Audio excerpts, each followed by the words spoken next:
I think I drove it back into the dealer to turn it in on the very last mile. So what's interesting about that story is that I think almost 90% of the miles that I drove on that car were in all electric mode. So I think sort of that was a great car and a great experience for me. The first real, electric plug-in electric vehicle that I had. But that's about the time.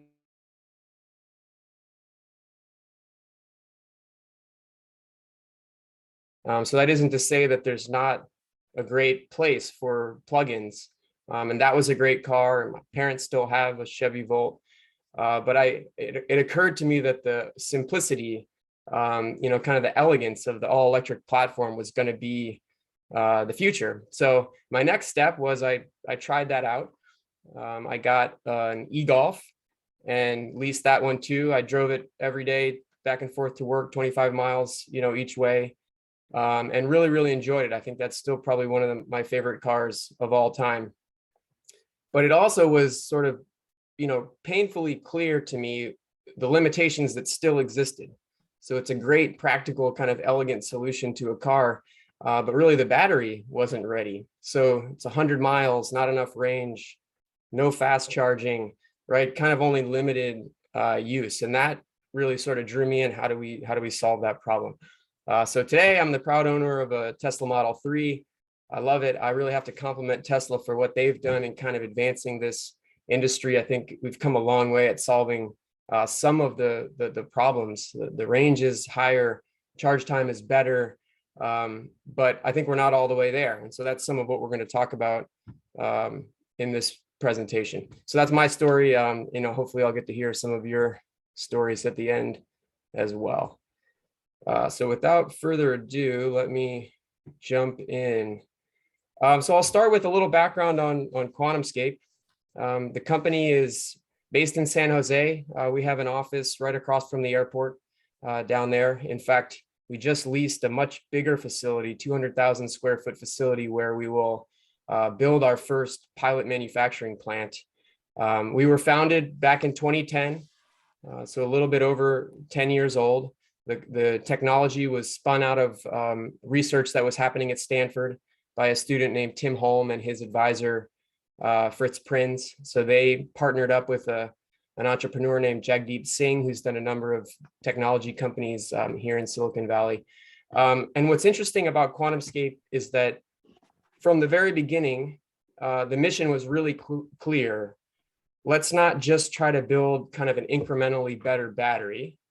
Let's really go after the internal combustion engine. Can we make a battery that competes with the internal combustion engine and really enables mass market electric vehicles with no compromises? That was the goal.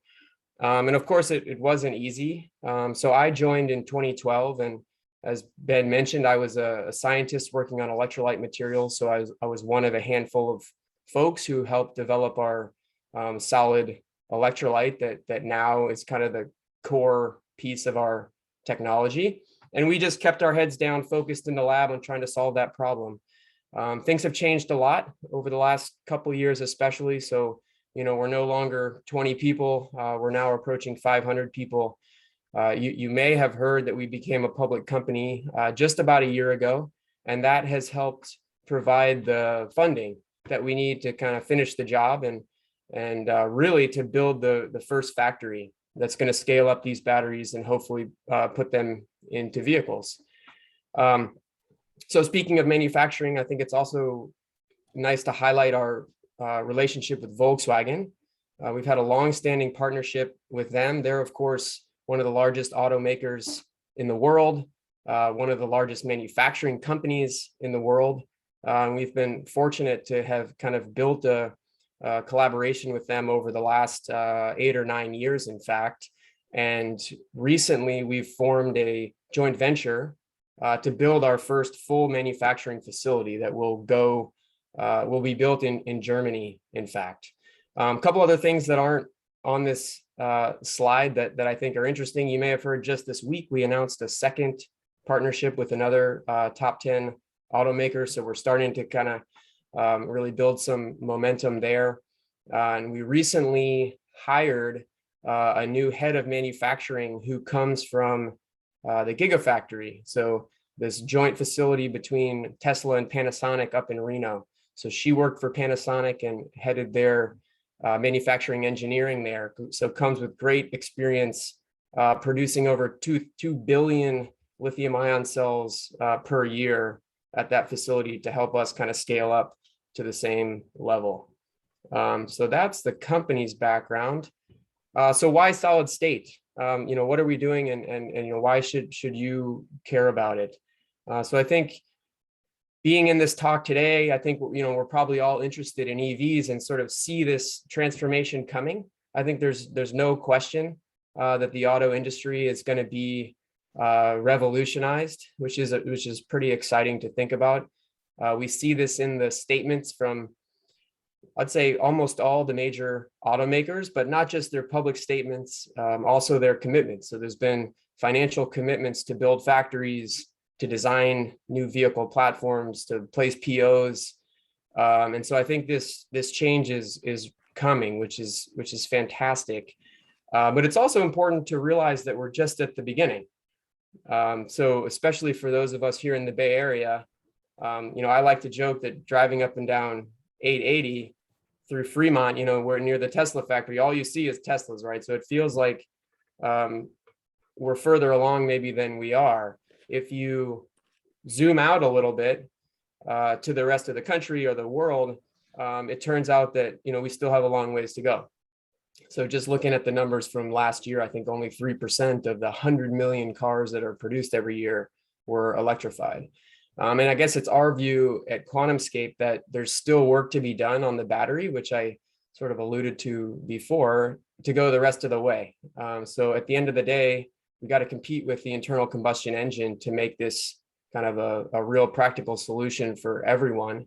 And that means better energy density, in particular, faster charge times, long cycle life, safety. This is, a really, really important one and a hot topic right now. Maybe some of you have been affected by recalls recently.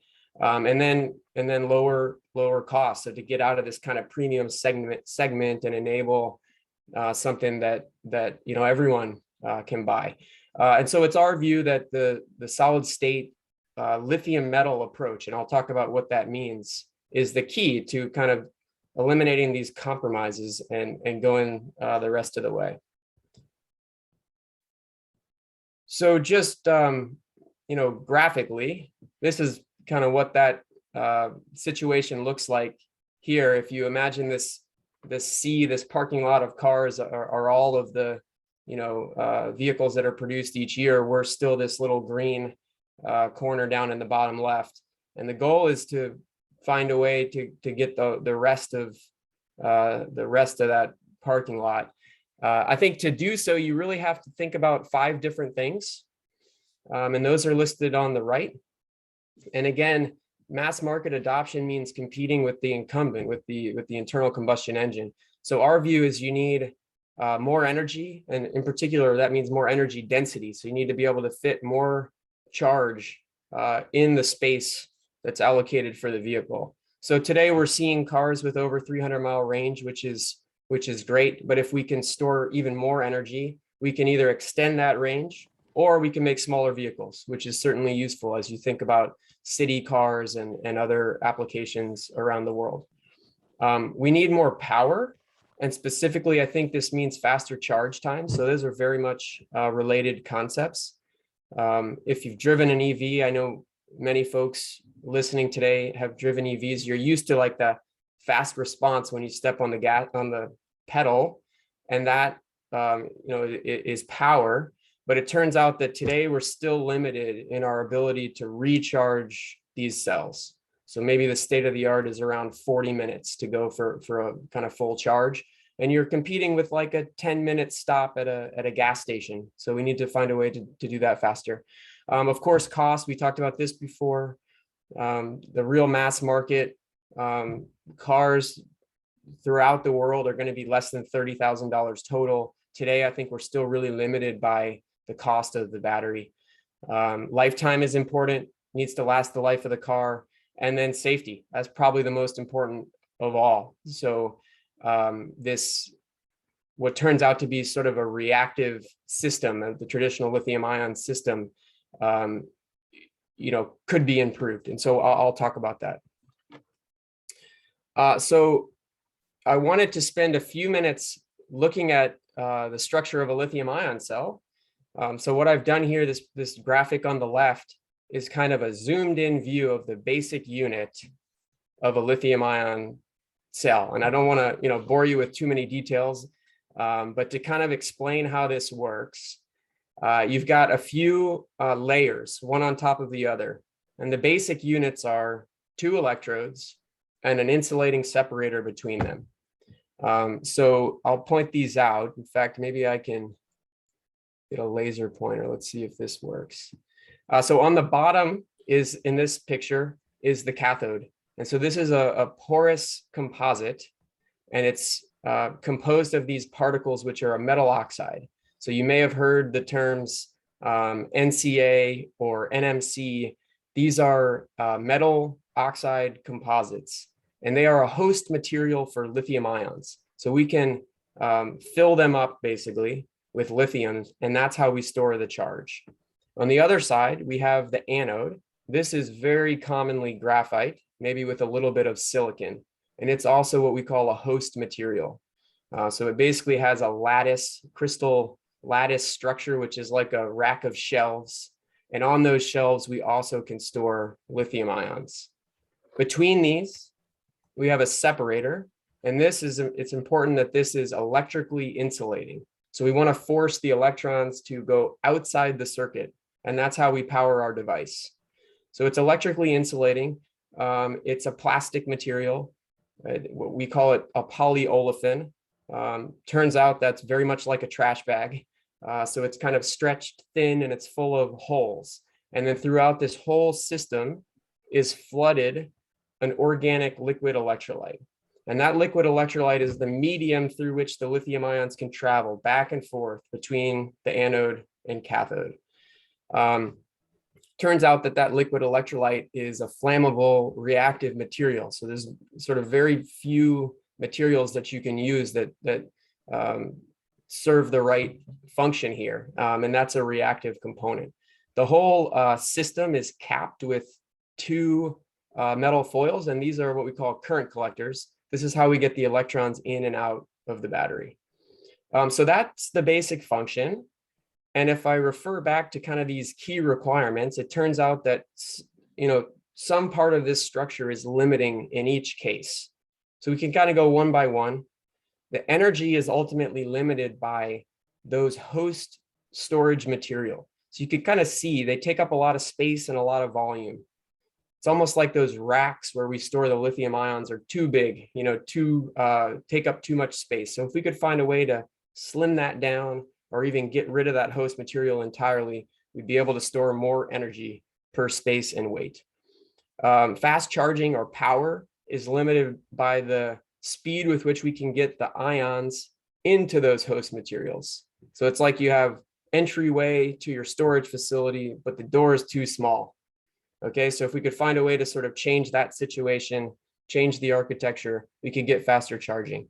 Cost is limited by 2 things: the materials that you have to use to put into this cell and the manufacturing processes to make those materials. So of course, if you could kind of get rid of some of the host material, the non-active material, you drive the cost down. Lifetime is limited by side reactions. What we'd like to do is just move the lithium ions back and forth over and over again, thousands of times with nothing else going on. In reality, what we have, especially on the anode side, are some reactions with at the surfaces of these materials. So that tends to limit the lifetime. And then safety is limited by this reactive organic electrolyte, which can serve as a fuel. So if we generate too much heat, if something goes wrong and we have an internal short circuit, it can actually catch fire. And that's one of the ways that we end up with these recalls. So, oops, I have to get rid of this.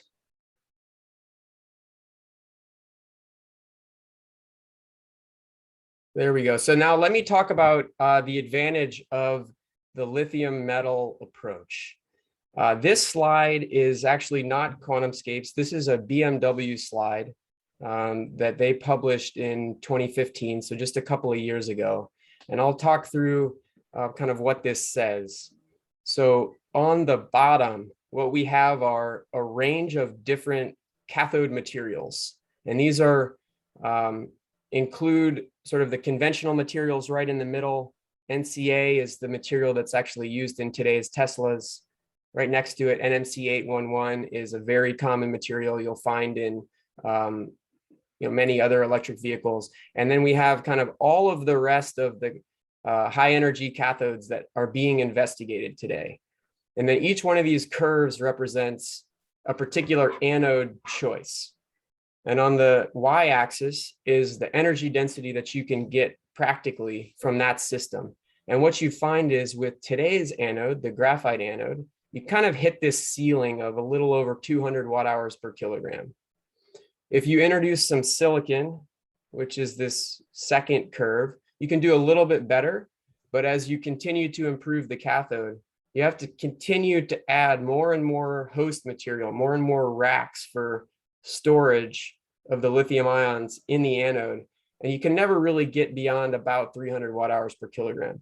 On the other hand, if you use lithium metal, pure metallic lithium metal, you effectively do away with all of that host material, and you can break free of that limitation and see as much as a 2x improvement in energy density. And it doesn't matter so much which cathode you choose, you're always going to do better with lithium metal. It's kind of considered to be the holy grail in the industry. And it's not, Quantumscape certainly is not the first to think of this. It's been a goal for 40 or more years, in fact. But one of the keys is that it's very difficult to make work.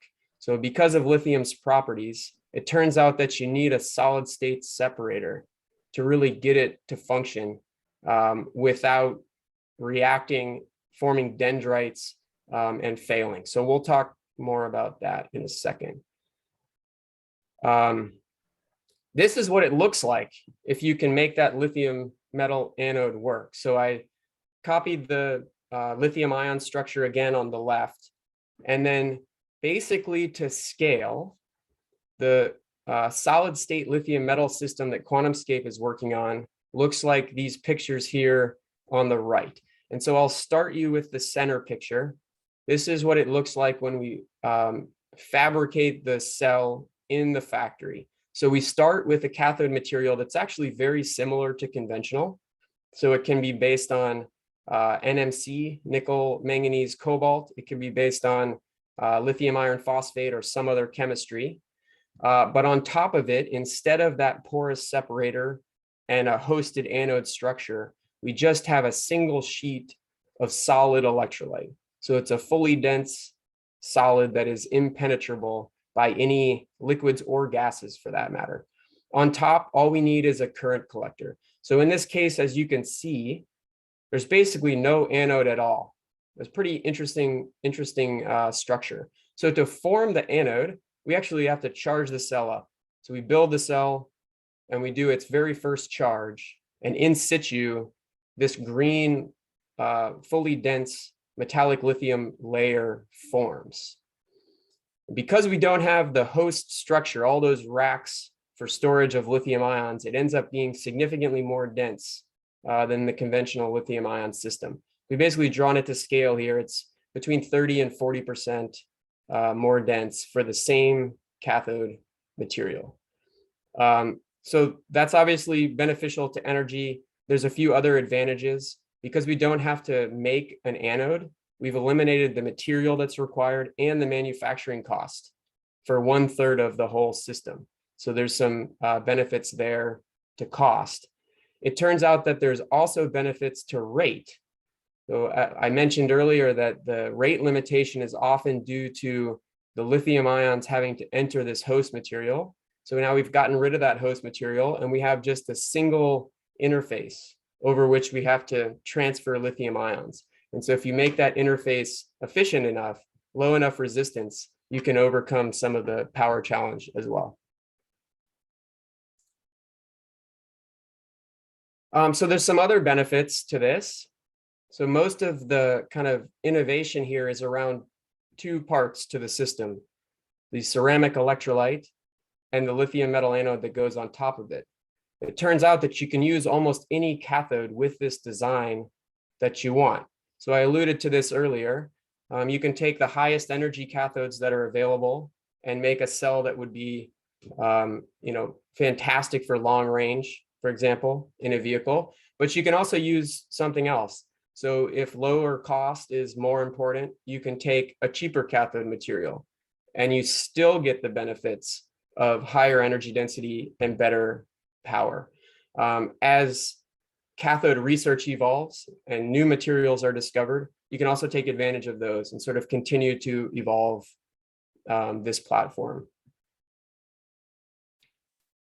So let me show you what that looks like in terms of energy density. This is a chart of the gravimetric energy density. So that's the energy per mass, often plotted in watt hours per kilogram, versus the volumetric energy density. So this is the energy per space, watt hours per liter.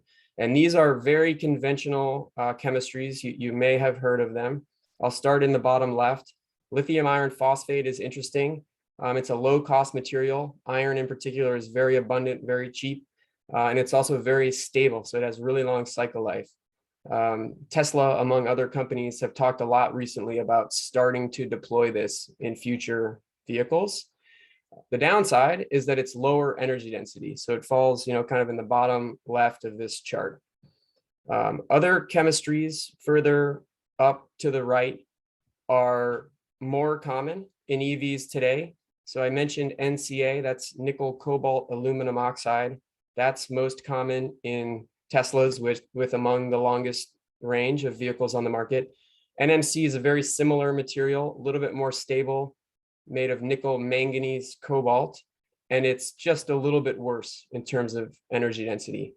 The next generation, what we're going to see over the next few years, are based on very similar cathodes with a little bit of silicon added to the anode, and that gives you another bump in energy density up to the, say, 700 watt hour per liter range. So now again, if you take these particular cathodes requiring sort of no modifications, no major modifications, and use the solid state lithium metal approach, this is what you can see. So the low cost, kind of long life LFP system can come up to the range of those other higher energy materials. And if you really want to kind of go for the maximum energy density, the lithium metal NMC system is about 1,000 watt hours per liter. So that's, a 50% improvement over today's state of the art. So let me come back to kind of these 5 key requirements and I guess explain how the lithium metal solid state separator addresses each one. So energy, of course, by getting rid of that host material, using the pure in situ plated lithium metal, we can increase the energy density no matter which cathode we choose. Charge and power, we can improve by getting rid of this bottleneck at the hosted anode surface. Life, we can improve because, again, some of those reactions taking place at the anode can be improved with a solid state, stable ceramic separator. Safety, really critically, is improved because we've taken out that liquid electrolyte and replaced it with something that is very, very stable. In fact, I didn't talk too much about this yet, but the way we make this ceramic separator is through a heat treatment process at very high temperature. So it's stable to over 1,000 degrees Celsius. So even in kind of the most extreme conditions, it's not going to react. And then cost can be improved because we actually have less material. We don't have to make the anode and the less manufacturing at the same time. So I thought it would be helpful to look at how this translates to an actual system. So on this chart, there's lots of numbers. I can just walk you through it kind of one column at a time. If we start with the left column, this is an example of a state-of-the-art EV today. This is like the Tesla Model 3, so sort of similar numbers. The pack size is roughly 80 kilowatt hours. So watt hour is that unit of energy. So 1,000 of those is a kilowatt hour. Translated to the full pack, it takes up 335 liters. It weighs about 1,000 pounds, a little over 1,000 pounds, or 478 kilograms. Can drive 350 miles roughly, and that's with really good engineering of the system. Charge time, it says 30 minutes here. I think more like 40 minutes is more what we see. And then of course still has this reactive liquid electrolyte. If we take the same basic system design, but we replace it and use a solid state lithium anode, there's two things we can do. We can either maintain the pack size, so still 80 kilowatt hours, but ultimately have less space taken up by the battery. So we can cut down from 335 liters to 182, have less weight, and at least the same range. I think it's probably worth highlighting that with less mass, you tend to have better efficiency. So maybe you get a few more miles range, and then half the charge time. So 15-minute charge from 0 to 80% with better overall safety. Or you can take advantage of the improved energy density and actually build in a bigger pack. So let's say instead of 80 kilowatt hour pack, we now have 150 kilowatt hour pack in the same volume, about the same mass, maybe a little over 1,000 pounds. And instead of 350 miles, maybe you can drive 650 miles. In doing that, you still have the fast charge and you still have the safety advantage. So that is what Quantumscape is trying to do. Quickly, let's take a look at some of Quantumscape's progress. On the left here is actually a picture of the solid state separator that we've developed. So this is one of the key innovations and had took the better part of a decade, I think, to develop. It's a thin sheet of ceramic. It's flexible, as you can see, so you can sort of bend it with your fingers like that. When we build it into a cell, it's going to look like this picture in the middle. So this is one of our early prototypes. It's about the size of a deck of playing cards, so maybe a little bit bigger than your phone. And that's a single layer device. So one of the first kind of prototypes that we made. And today what Quantumscape is focused on is scaling that up into full commercial form factor, which means multiple layers. And this is an example here on the right. I've got a little bit of data just to sort of show you how the system performs. This is a cycle life chart for these solid state lithium metal batteries. And what we're showing here is the retained energy versus the number of full cycles that we do. And for reference, what we've done is show you the expected total number of miles that you might get with this system. And the assumption here is that it's a BEV, so a full electric vehicle with about a 300-mile range. So each cycle represents 300 miles of driving. So we think the commercial target is about 800 full cycles, and that translates to 240,000 miles. So, pretty long life for the car. And the data here that you see is for single layer cells. Through 800 cycles, we've retained a little bit over 90% of the initial energy, which is exceeding the target. And then these cells are continuing to cycle, so may do as many as 500,000 miles. So it's a very stable system with few side reactions, which I think is really important. So that's cycle life. I mentioned fast charge. I think it's equally important that with the high energy system, we can also charge it quickly. So here is some data that shows how the solid state system charges. For reference, I have this gray curve, and this shows the rate of increase of the charge versus time. So this is an example from a state-of-the-art BEV just from the last year or two. And what you see is going from 0% charge to 80% charge takes 35 to 40 minutes. There's typically this slowing of the rate of increase as you go. And that's because you're approaching the highest voltage, this what we call the ceiling voltage for the cell, which is where everything is more unstable. And so we have to kind of slow that rate down. With a solid state lithium metal system, for the reasons that I talked about before, you can do this a little bit faster. So the Quantumscape cell is charging in about 12 to 13 minutes here, again to 80%. And then it also sort of slows down, but finishes maybe twice as fast. And I think the last data slide that I wanted to show is this one. So this, I think, refers to the safety point. This is a material level test. And so what we're doing here is measuring the heat that is either generated or absorbed due to reaction between different components. So I can kind of explain this one at a time. If you look at the green curve, we've taken metallic lithium and we've put it in contact with a standard liquid electrolyte. And what we do is we increase the temperature looking for signs of reaction.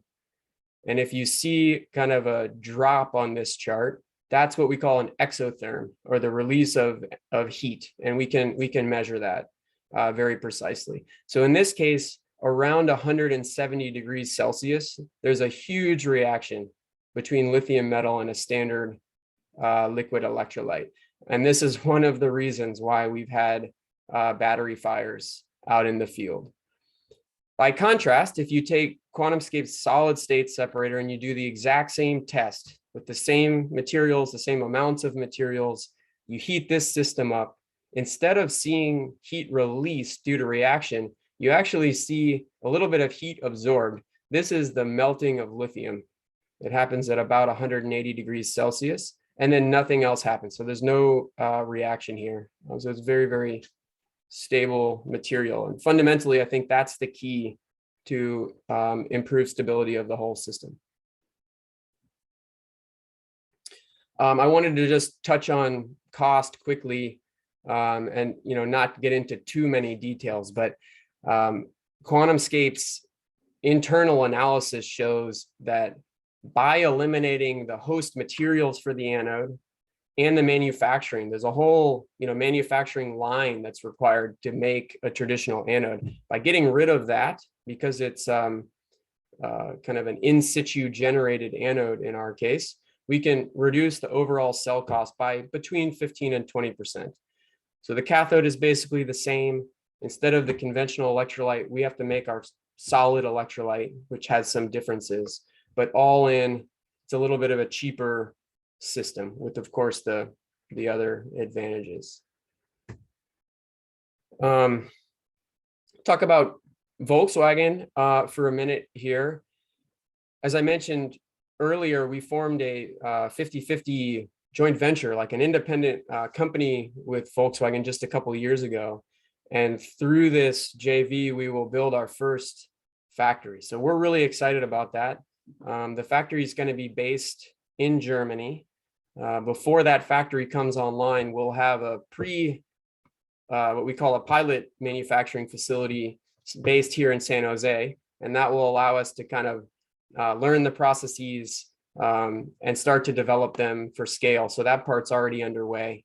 But we've got this planned facility, hope to have it come online around 2025, which will be sized similar to the Gigafactory that Tesla has up in Reno. So roughly 20 gigawatt hours. So, Volkswagen is a really terrific partner for us because of their experience and their size in manufacturing. So in 2020, they produced, as you see here, 9 million total vehicles. And their commitment to electrification is, I think, as strong as anyone. So they've announced plans to introduce 70 different electric models and 25 million vehicles by the end of this decade. So that's going to be a really, really exciting transformation. And it's Quantumscape's goal to get our batteries into some of these vehicles in the second half of the decade. And then just, my last slide here just kind of talks through the stages of where we are and where we're trying to go.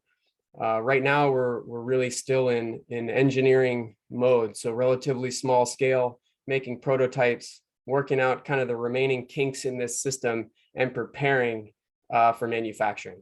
So we're going to build what we call the QS0 pre-pilot production line in San Jose with the new building that we've just leased.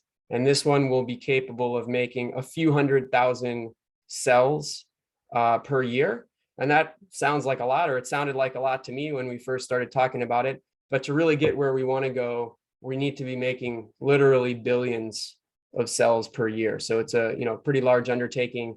That will first happen in what we call QS1, our very first manufacturing plant. Should come online in the middle of this decade through our partnership with Volkswagen. So that's our story. And, I wanted to end there and open it up to whatever questions that you have. Hey, this is Ben. Before we open it up for questions, I wanted to thank Will, first of all, for a great presentation and some nice charts. And wanted to mention for those who joined the meeting late that this meeting is being recorded. So that's all I've got to say for right now. Go ahead, and if you have a question, go ahead and unmute yourself.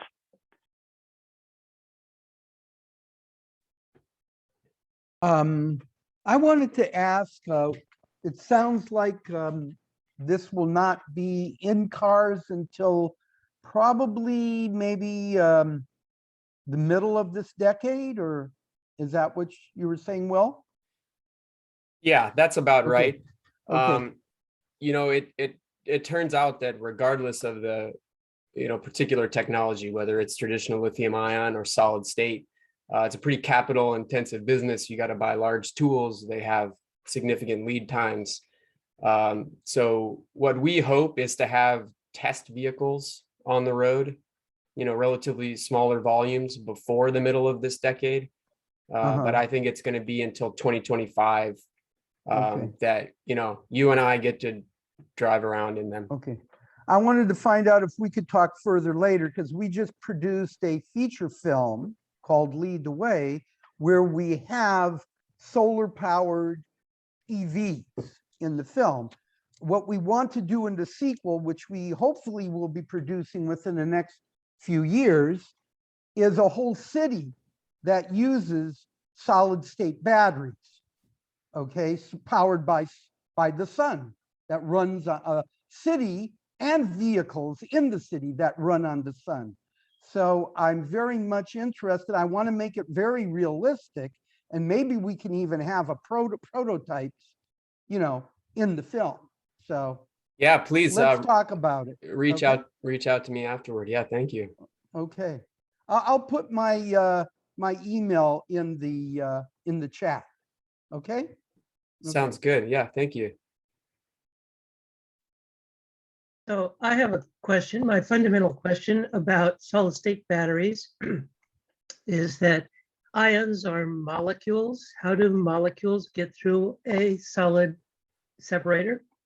I love that question. That's a great question. Yeah, I didn't get into that level of detail here. But it turns out that there are solid conductors of lithium ions that are just as fast as liquids. So it seems hard to believe. It's a different mechanism of ion transfer. So through a liquid, you're actually kind of shuttling ions. They just literally flow through the liquid. And in a solid, it's different. They have to kind of hop from site to site within a crystal structure. But there are solids that are truly, 100% dense solids that conduct lithium ions very well. So it's 100% dense, except it has holes in it that the ions can go into. Well, no holes. I mean, not in the traditional sense. These are sites within a crystal lattice. So like at the nanometer length scale, where lithium sits, in that molecule. And through vacancies, lithium can hop from one spot to the next. If that All right, makes so sense. word vacancy is better than hole then. Not hole like drilling, but Yeah, it's really space. small holes is the way to think about that, I think. Okay. And the speed of that transfer is as quick as the ions flowing through the liquid? That's right. So there's not very many solids that can do that. There's a small number, but basically on the same time scale as a liquid. And that's required. Okay. You need, in order to have the resistance of the cell be low enough to meet the needs of like an electric vehicle, that's a requirement. The other question, second question that I had from your presentation is you talked about growing the lithium anode in situ. What is that grown from? It doesn't come out of ceramic, I presume, or can you explain that? Yeah, sure. That's also a great question. So it turns out that today's standard cathode materials are fabricated with lithium in them. So all cathode materials are made this way, or at least the ones that go into lithium ion cells. So for example, if we take the most common material, NMC, nickel, manganese, cobalt, it's already lithiated.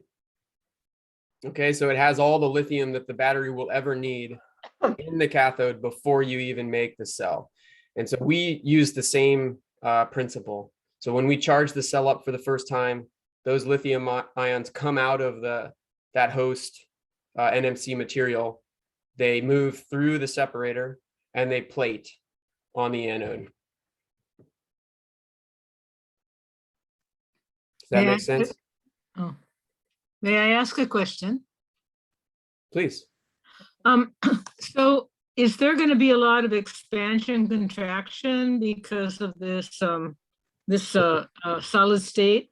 And what does that mean in design for heat transfer away from the pouch? How crucial is it going to be, and what kind of spatial considerations do you have to look at, or do you have that down now?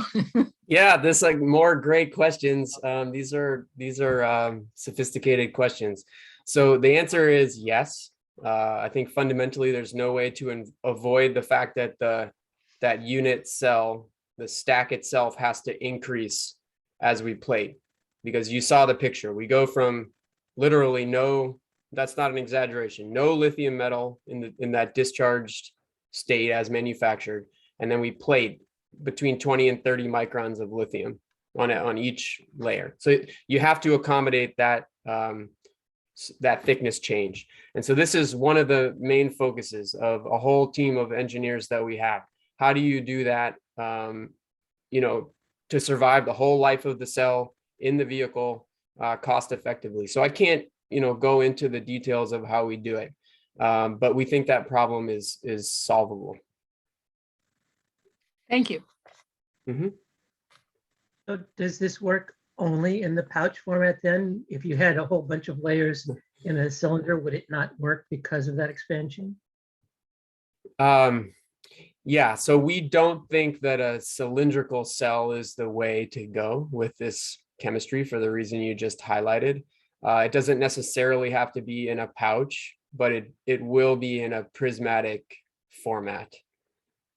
So it turns out that, outside of Tesla, virtually, let's just say most of the other manufacturers are using prismatic cells anyway.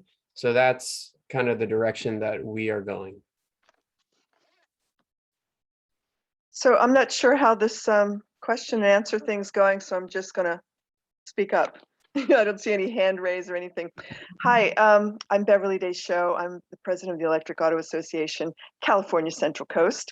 And great presentation, geeky enough to get your point across, but not so geeky that you lost us ungeeks, or at least until these questioners start, these questions are coming in. My question are two things. One, the biggest hassles that we get from the non-EV crowd is about cobalt and about battery recycling. Sure. Want to speak to those two things? Are we ever going to get rid of cobalt? Because I mean, I understand the politics of it, that there's really only a very small percentage in the battery, and that really there are only a very small percentage of the operations that are using child labor with the ripped up t-shirts, digging by hand, those images that the oil industry is using to convince even the staunchest of environmentalists. So that's Yeah, great question. I'm glad you asked that. So here's what I can say. I think for sure there's a path out of cobalt. And I think that it may happen even within the next decade. So right now, cobalt is really useful for the cycle life of these cathode materials. It just turns out that by putting cobalt in the structure of the cathode, it's more stable. And so it still gets used for that reason. The amount is continually decreasing, which I think is good. There's a lot of interest in getting rid of it. There's these major ethical considerations. It's also expensive. So it's the most expensive component of the whole cell. So right now it's well less than 10% of just the cathode, which means it's like less than 6 or 7% of the whole cell. And there's certainly a path to bring that lower. So one of the ways, without going too much deeper, one of the ways to do that is with the lithium iron phosphate cathode. So, Tesla has been leading the charge on this. There's a lot of companies in China who are using lithium iron phosphate. So I think there's growing interest in that material. No cobalt at all. Abundant and cheap materials that I think are easily sourced and ultimately cheaper. So it's been maybe slow to be introduced because the energy density is worse, but that's one thing that our approach could help solve. So yes, I think that it's coming. and recycling. And recycling. Yeah, so there's a lot of activity actually recently in terms of battery recycling, which I think is great. I'm glad we're talking about it now rather than waiting until this industry gets bigger. So, without going into lots of detail about the companies who are doing it, there's some like right here in the US who are leading the charge. Battery materials are very recyclable, which is great news. And I think it's likely that it will end up being cheaper to recycle and reuse the basic components than it will be to mine them out of the ground. I think that may come within the next 10 years. So to me, that's really, really promising. Great, thank you. Hey, this is Ben again. We still have a few minutes left for questions, and I've been letting it go freeform so far, but I'm going to suggest, in order to try and give everybody a chance, that I'm going to ask, if you want to ask a question, if you could raise your hand in the Zoom meeting. There's a thing down at the bottom. If you could raise your hand, and then I will call on people who have their hands raised. Okay, all right. So I see Richard has a hand raised, and okay, and Many has all right. So I think Many had his up first. So I will, Many, if you could unmute yourself and then go ahead. Yeah, my question is, so there's a Chinese EV company called NIO, and they do battery swapping. But I'm wondering what your opinion is on that, because that might weaken the overall car's durability. Yeah, that's a great question. And I think this has been a debate on this topic for many, many years. There was a company, Better Place, over a decade ago who was looking into this approach. My feeling is that this comes down to the cyclability, the cycle life of the battery chemistry itself. And I think if that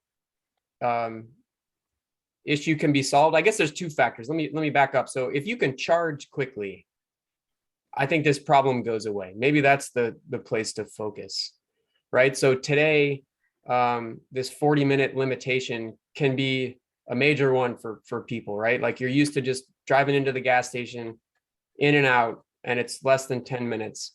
I think we need to approach those times. And if you can approach those times, I don't see any need for swapping the battery. So that's probably the way to think about it. That's what we are trying to do. Today, lithium ion batteries are slowly improving here, but I think there's still a big gap just because of the material limitations. But with this solid state approach that we've taken, I think we can, do 12 minutes today, and with some steady improvements, hopefully over the years, then we're right in line with a gas fill up.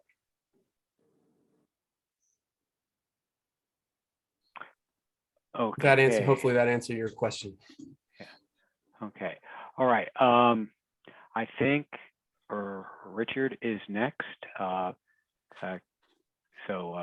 Richard, please go ahead. Hi there. We're thinking of buying an EV next year. And now the question I'm thinking of, should we wait until the solid state ones come out? And my second question is, I cannot drive a SUV or small car because the suspension is just too hard on my back. I look for larger cars. I'm curious if Volkswagen, when they come up with a solid state battery, and they come out with their model, are they going to have it on multiple models, multiple frame sizes, or is it just going to be a small little thing? So two questions: what models is the VW going to have the solid state battery in, and should I buy now or should I wait till the solid state comes out? Thank you. Yeah, sure. That's a great question. Hey, I personally wouldn't recommend waiting. I guess I told you my story. I'm on my 5th EV, I think, and they keep getting better and they keep getting more interesting. And I think already today, you can find something, hopefully that meets your needs. Over the next 2-3 years, we're going to see a whole lot of new models. So whatever size, you're looking for, I guess you'll find it. In terms of our solid state technology, for sure, the goal for us is to expand into as many vehicles as we can, because we're trying to make these better and reduce the compromises that people have to make. That's the whole goal. I don't know which vehicle will be deployed in first, so you'll have to stay tuned and find out. Thank you. Okay. All right. So let's see. I'm gonna call on. Sorry, Colin, or I hope I'm pronouncing it correctly. Colin Gould, I think you're next. Go ahead and unmute yourself. Yes, thank you. Great presentation. Appreciate it. As a Model 3 owner also, what do you think your comparisons are to the Tesla 4680 battery coming along, both in charge time as well as the release time frame? I think it might be a few years earlier than the Quantumscape. Yeah, so I don't want to comment too much, speculate too much on the 4680. I mean, I obviously am aware working on, and they're trying to release that, I think, through their Austin facility, if I'm not wrong. I think they're still in the middle of working out the kinks there. So when they actually get it released, I don't know. Obviously that has to come from them.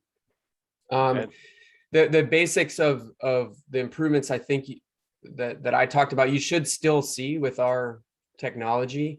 They've made some great strides in reducing kind of maybe the peripherals, the terminals and the current collectors. They've really done some great engineering there, which helps get the cell level energy density numbers up. But all that stuff is still kind of applicable to a solid state lithium metal approach. So you'd really just kind of always keep this like 30% advantage, with what we're doing. So hopefully that answers your question. Yeah, I think that there's sort of a similar follow-up on the Toyota SSB research. They've been kind of quiet and resistant to BEV so far, but they say they have a solid state battery coming, but I think you guys are hopefully first. Are they Yeah. really having something in the back pocket, or are they just sort of hedging and waiting, or? You can never tell. We spend a lot of time, trying to figure that out ourselves, obviously. They are well funded. They take batteries very seriously. They've got a big program. We know a lot of the folks who are doing research over there, but they also keep it to themselves. So we'll see. I think for me personally, I'd love it if they're successful too. I think this is a huge, opportunity. 100 million cars a year, right? That we need to figure out how to electrify. So the competition is good, and we'll see when they actually come to market. All right. It is 11 o'clock, but I think we probably have time for one more question. I see Tina Juarez has her hand up. Would you like to speak? I think you're muted. My name is Ko, not Tina. That's just for the website. And the big elephants in the room for me are the words OEM and form factor. So I have a design where reluctantly the 4680s will will be perfect in terms of fit. The square shape of a prismatic, it becomes a non-working design. So I'm really interested in your lowering the size, if you can get, if you need less size. But the OEM is the big issue. It's hard if you have an older EV and to get new batteries. I've gone through 3 used battery packs that just, the batteries couldn't do it. So Okay. I'm hoping Yeah. to work on the OEM solution, like kill it. Okay. Yeah. Thanks for your comments. So you're absolutely right that, because there's a few different form factors for batteries, you can't necessarily swap them easily. You really do have to design a pack like for a particular cell type. There are some real advantages to what we call the prismatic cells. They pack better, so the efficiency of packing, there's less wasted space when you put like kind of rectangles one on top of the other, as opposed to cylinders. With cylinders, you always have some space in between. So there's some advantages there, but there's lots of other trade-offs that I won't go into around the mechanics and the thermals, et cetera.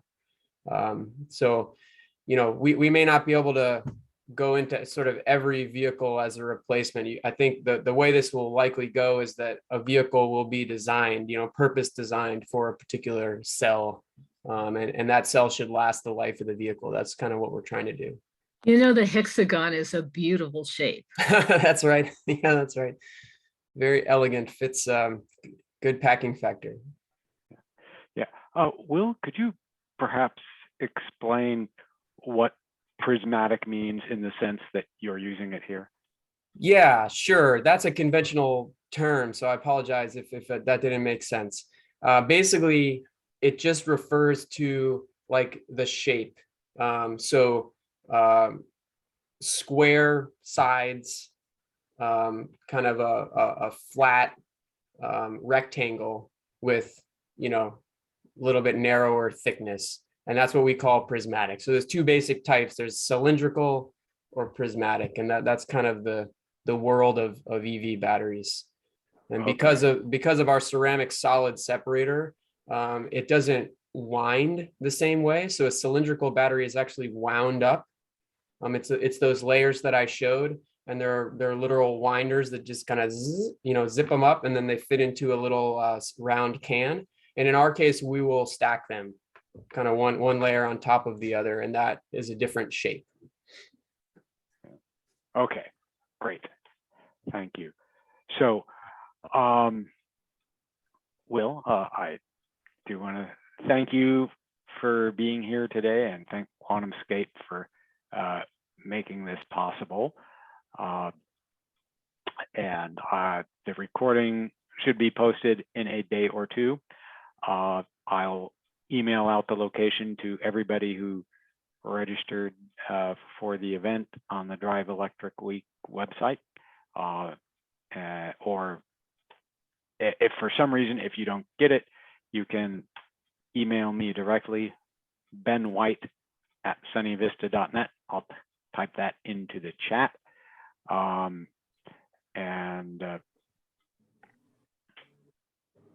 So I think that wraps it up. I'm going to stop the recording now. Thank you again.